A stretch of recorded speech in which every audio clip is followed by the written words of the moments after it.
Les archives papier nous rappellent que l'histoire n'a pas commencé avant-hier. Bonjour, je suis Denis Dupont et je m'égare souvent avec plaisir dans les anciens numéros de l'Indépendant. Suivez-moi avec le podcast « Je vous parle d'un temps ». Nous sommes le 26 août 1960.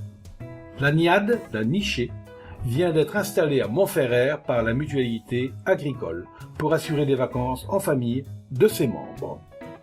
Le petit village de Montferrer connut une animation particulière cette semaine, c'était en effet l'inauguration de la NIAD, la nichée, une des maisons où la Mutualité agricole accueille les familles et les assurés.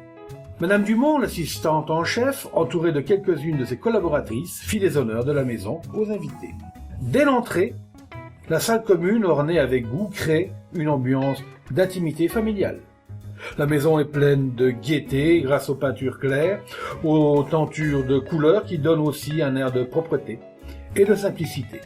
Mais surtout grâce à la présence de nombreux enfants qui viennent y passer des vacances heureuses et salutaires. Chaque famille dispose d'un petit appartement composé d'une salle de séjour avec cuisine, d'une ou deux chambres selon le nombre et l'âge des enfants. La maison, située à distance de la route que fréquentent les touristes, permet les ébats des enfants en toute sécurité. Le président Sauvy souligna l'efficacité de l'action de la Mutualité agricole grâce à l'entente des caisses de mutualité sociale et des caisses de mutualité économique qui a permis une telle réalisation grâce aussi à la prudence et la sagesse des conseils qui peuvent aller toujours de l'avant sans entamer la solidité de l'édifice.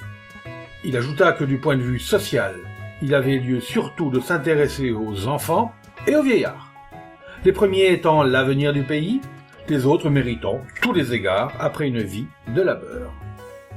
Monsieur Sylvain Mayol, le conseiller général, a félicité ceux qui ont participé à cette réalisation qui s'inscrit dans un ensemble tout à l'honneur de la Mutualité agricole.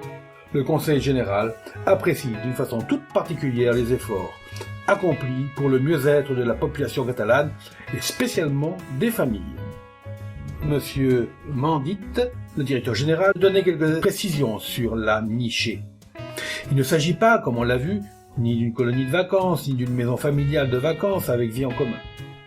Elle permet à toute la famille de quitter pendant 30 jours un logement, souvent exigu, de profiter du repos et du grand air, et avec d'autres familles s'il y a affinité. La mère de famille continue à exercer sa surveillance sur les enfants, tout en bénéficiant elle-même du changement d'air. Cette formule très économique répond à de nombreux cas où l'envoi en colonie de vacances n'est pas possible. C'est aux assistantes sociales qu'incombe le recrutement et l'organisation du séjour. Le nombre d'enfants ayant ainsi séjourné à la montagne grâce à cette formule de vacances correspond à l'effectif d'une petite colonie de vacances, sans parler des mamans qui tirent également profit de leur séjour. Monsieur de Mandit remercie le maire de Montferrer de l'aide qu'il a apportée à la mise en place de cette œuvre et se félicite de la collaboration de la municipalité avec la Mutualité agricole dans l'intérêt de tous.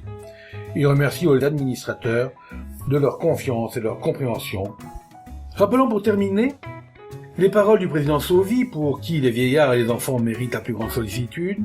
Il transmit l'invitation du président Pams à visiter, en descendant à Arles, la maison de retraite des vieillards. La visite de ce magnifique établissement, de ses salles de repas, de sa grande salle de jeu, des chambres individuelles ou de couple, des installations sanitaires, etc., surprit agréablement ceux qui n'imaginaient pas les efforts accomplis dans ce domaine. En effet, rien n'a été oublié pour apporter confort et agrément, et l'on éprouve une réelle satisfaction à constater que les hommes de cœur ont compris la souffrance de vieillards, seuls dans la vie, et ont tenu à leur assurer une retraite paisible et décente. Il reste à souhaiter que l'exemple d'Arles-sur-Tech soit contagieux et que d'autres maisons de retraite soient édifiées dans notre département.